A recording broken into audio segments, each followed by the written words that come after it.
Hey, I love the topic of this conversation today. This is unscripted. It's at this point, I get these blocks of thought, and the thoughts come in, and I just flow with it. Wherever it goes is wherever we go.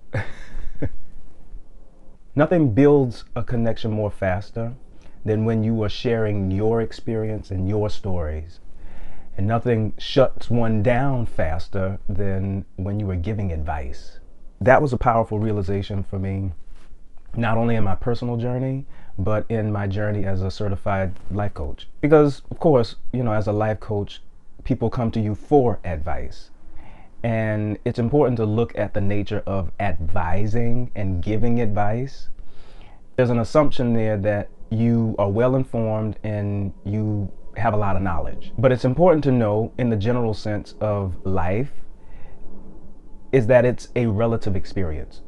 It all depends on what you personally decide to make it. Hence the reason it's about your story, your experience of life itself. If I were to come in and tell you what to do with your life, then I'd be taking on the responsibility of whatever comes your way in your own life. And then the art of giving advice gets tricky. Because it's also important to know that we live in an information age, and we have access to so much information about so many things in so many ways. You can assemble a belief about anything. There's information to prove or disprove this, prove or disprove that, and then it muddies your version of the truth.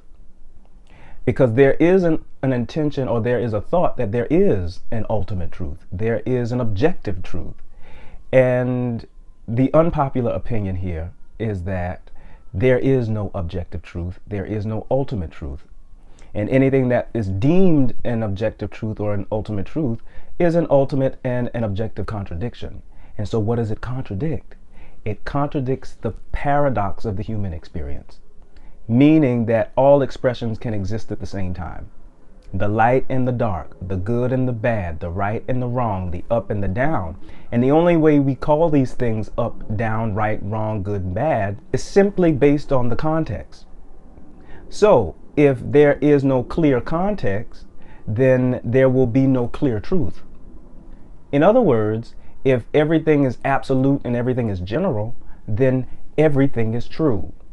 But depending on the context, this in relation to that, up in relation to down, then there is truth in that. I'm often reminded of the elephant scenario. Depending on where you are in relation to the elephant, that would be your truth. You can describe this as the elephant. Oh, I see a long nose, I see big ears, I see small eyes. And then someone else could be behind the elephant and say, oh, I see this tiny little tail and I see this big backside. And if my side doesn't look like your side, then I'll begin to discredit and diminish your side. But from the overview, it's the same elephant. It's the same thing.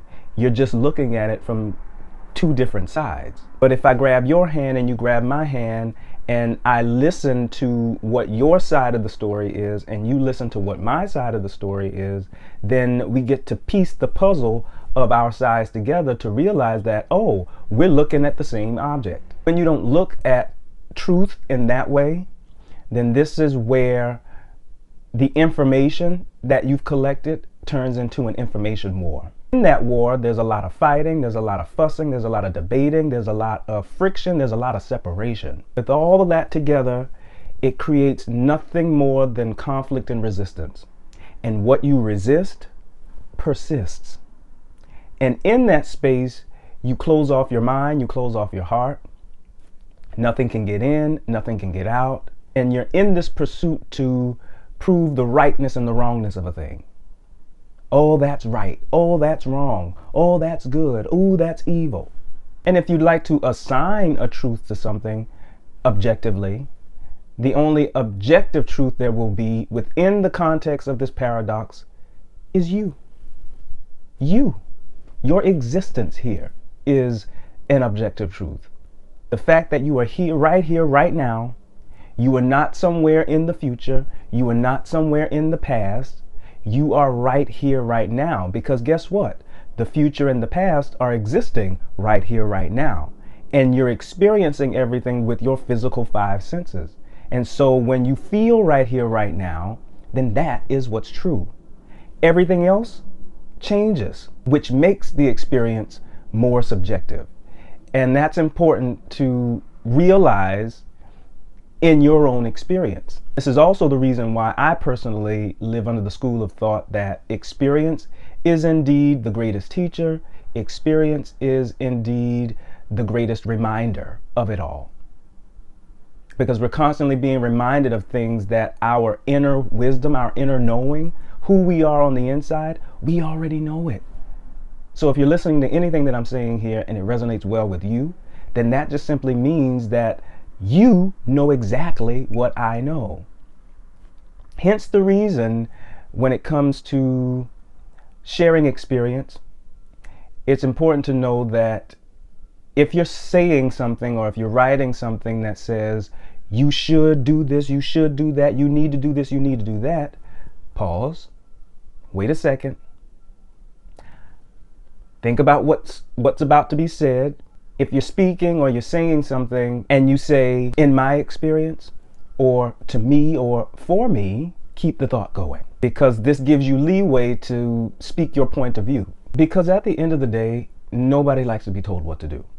Even if consciously you like being told what to do. And that's a part of the conditioning here. We've been told what to do so much in the society from birth all the way up to the end of our human lifespan. Do this, do that, say this, say that, don't do this, don't do that.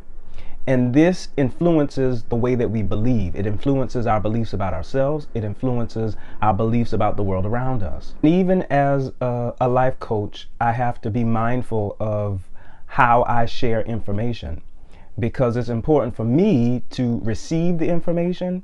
And as I'm processing the information, I get to now understand the context of what I'm hearing, what I'm seeing, and what I'm experiencing from the person who's sharing. This is for anyone who is actively listening. And it takes active listening in order for you to really understand context. Because context and levels of perception are everything when it comes to sharing information, when it comes to receiving information. You get to practice limiting the amount of advice you give and begin practicing sharing more of your own story, your own experience, your own point of view in relation to the information. What you do in that space is you honor what's different about the information while also honoring what makes you different in relation to the information, while simultaneously limiting the fighting, limiting the arguing, limiting the debating, limiting the resistance. Because a part of the conditioning here is that most people rely on debating, rely on fighting, rely on battling in order to get to a sense of clarity. But you don't get to a sense of clarity when you're arguing and fighting and debating. What you end up with is just more information to keep fighting and arguing about. And then you normalize the state of resistance, so that if anything that was being brought to you with calm, with ease, with peace, and with clarity, oftentimes most people will nitpick what that clarity is to create more conflict. It's the most conflicting, the most contradicting, and the most contrary thing you could do in relation to the information that you're receiving. And even those who are in the field of wellness and personal development and that kind of thing, it's easy to fall into that hole of advice giving. There's nothing wrong with that. Again, it just limits the connection. Even that point could sound like I'm giving advice, but there's a difference between sharing experience and sharing information and sharing what's obvious, meaning sharing the cause and the effect of a thing, and telling someone to do something because of the cause and the effect. Hence the reason I say there's nothing wrong with giving advice. For me to say that you should not give advice would be me saying it's wrong, or it would be perceived or interpreted as wrong. What's right and what's wrong is relative to the context of your experience. Are you following me here? It's the reason we have human court of laws and codes of ethics. As we see now, the more information that we have access to, these laws and these codes of ethics are being challenged on a global scale. That's what's obvious. Now, if it's not obvious to you, then it's important to pause and wait a second to observe to see, okay, what may be true about that statement in relation to my experience? What am I seeing about what's changing and what's not changing based on my view of the world? Then this may spark some curiosity. And when your curiosity gets sparked, then you get to explore. And that's the beauty of this experience. That's the beauty of having your experience, because it becomes a fun exploration. It could be fun if it's your choice for it to be fun, but it'll be an exploration nonetheless, because you are allowing yourself to think outside of your box. You're allowing yourself to see a perspective that's different from what you've been taught to believe, what you've been told to believe. Giving yourself the space to be curious, giving yourself the space to explore, will expand your awareness of what you thought was true, will expand your awareness of what you thought was wrong. Let's face it, we are saturated with so many experts in the world today because of the information we have access to. Everybody knows something about something. Everybody has information about this. Everybody has information about that. And when it comes to your wellness and your well-being, this is a moment for you to go within and start to get more curious about what's resonating well with you. It has little to do with what you think and more to do with what you feel. And that is important, because what you feel is directly tied to your beliefs about something. And a belief, to me, is a feeling of certainty about what something means. Now, notice that I say a feeling of certainty and not what is certain. What feels certain is a personal thing. That's your personal experience. That is your personal story. And what is certain is simply what's obvious. It is what it is. What you see is what you see, regardless of what you feel about what you see. And I often like to use the analogy of gravity. There are those who feel and believe that gravity exists, and then there are others who believe that gravity does not exist. Now, for those who feel they're on the side that it's certain that gravity exists, will often diminish and discredit those who say that gravity does not exist. And it's not so much that gravity does or does not exist. It just means that because of the paradox, the probability of what goes up has a higher probability of coming back down. That's what gravity is. But depending on the context, what goes up may not come back down. It's no one's place to discredit or say that it does or doesn't exist unless you understand the context of where gravity is and your level of perception of the gravity. Does this make sense? Knowing that will literally save you a lot of heartache and a lot of headache, and you'd be looking out for your own wellness and your well-being. I'm often asked in what I do and the things that I share, what's the difference between a therapist and a life coach? And I love to explain this definition, and I love to talk about it because it relates to my own personal experience, but it also puts a lot of what I say into a clearer context. My answer is often, when you're dissatisfied with something in your life, you will seek out either of the options, because a life coach, a therapist, a psychologist, a psychiatrist, they're all under the umbrella of mental and emotional wellness. Now, if you're dissatisfied with something in your life and you were considering harming yourself, harming someone else, then a therapist, a psychologist, psychiatrist would be the best practical option, because what they do is they dive deep into your traumas from long past, from recent past, in order to get you to a place of mental and emotional wellness. And they have access to pharmaceutical alternative options, and they're a regulated system. If you were dissatisfied with something in your life and you are not considering harming yourself or harming anyone else, then a life coach would be someone that's more practical, because life coaches start in your present. They don't necessarily dive too deeply into your traumas or anything that's completely heavy, because life coaches often don't have access to pharmaceutical alternative medicine options to assist in that space.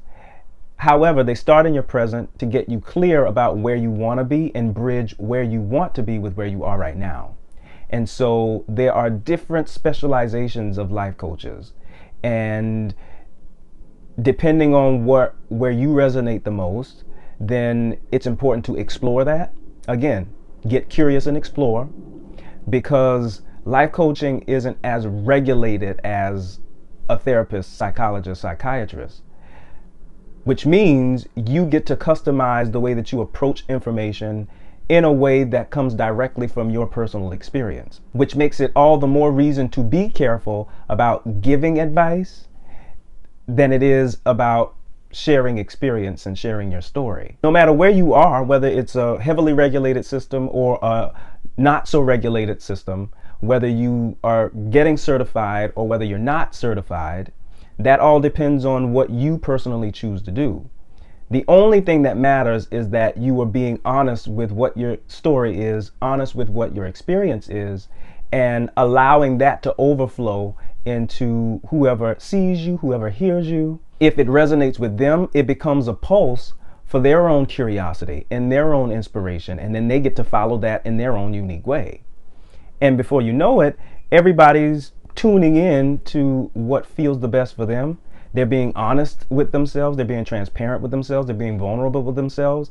And in that vulnerability, in that transparency, in that honesty, then it allows them to connect with the people, places, things, and circumstances that will assist them in elevating and growing and expanding in a way that you wouldn't grow and expand if you were limiting the box that you were in by what you should do and what you should not do, what you need to do, what you don't need to do, because it's a very limiting box. The whole purpose of the human experience is to expand the human box, expand the human spaces. It's designed for everyone to take up space, for everyone to stand out. And when you are standing out in your sincerest truth, when you're expanding that in a way, then you're not interested in tearing anybody else down. The intention is to build everybody else up around you. When you can do that, then it gives everyone else around you who connects with you or who resonates well with you, it gives them permission to stand out as well. And before you know it, everybody's standing out. Everybody is in the fullness of who they really are. When you're doing that, of course, this is going to trigger people who prefer to be boxed in, who prefer to be doing what they should be doing and need to be doing. But it's important to keep that in the line of your eye, because your focus is on expanding in such a way where you can invite them in. Those that are in the line of your eye, you can invite them in if they so choose to be. But guess what happens? And here's the cause and the effect of it. When you focus too much on those who you now put in the line of your eye, meaning you're focused too much on those who are triggered by you standing out, triggered by you speaking your truth, triggered by you sharing your story and sharing your experience, then you now give them power over your experience. Are you following me here? But the less attention and less focus you give to those that are triggered by it, the more focus you can have on really being in your fullness, so that it expands in such a way that no weapon formed against you will prosper. Every attempt to take away your peace will be blocked. They'll try, but the only thing they'll be able to take from you are notes. How you did that? How are you seeing it that way? And then now their curiosity is sparked. And then once everybody's curiosity is sparked in a way that allows them to tune into themselves, then let the universe, God, source, and every benevolent force in the cosmos take care of the rest. All right, I am going to end on that today, but I appreciate you for sharing the space with me, your viewership, your support, and a lot of the comments you guys have been sharing and a lot of the stories you've been sharing in some of the videos that I've been posting lately. So keep it up. Let's keep expanding the conversation. Let's keep sharing the conversation. And in the meantime, in between time, be kind to yourself, be gentle with yourself, make the best of this right now moment and the right now moments to come.